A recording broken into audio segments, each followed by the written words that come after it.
golpes en la vida tan fuertes, yo no sé, golpes como el odio de Dios.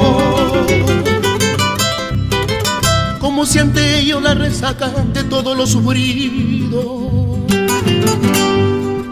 Se posar en el alma, yo no sé.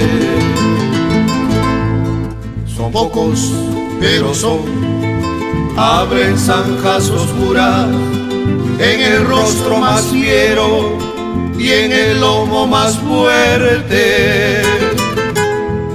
Serán tal vez los potros de bárbaros águilas o los heraldos negros que nos mandan la muerte.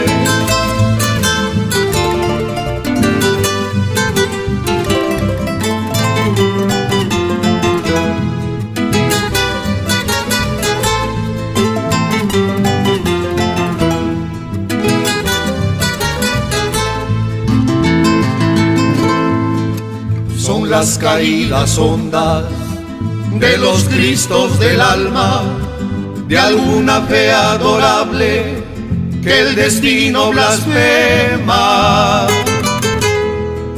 Esos golpes sangrientos son las crepitaciones de algún pan que en la puerta del horno se nos quema, de algún pan que en la puerta del horno se nos quema.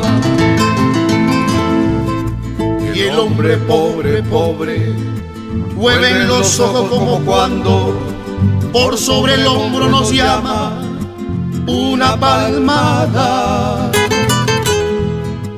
Vuelven los ojos locos y todo lo vivido se emposa como charco de culpa en la mirada.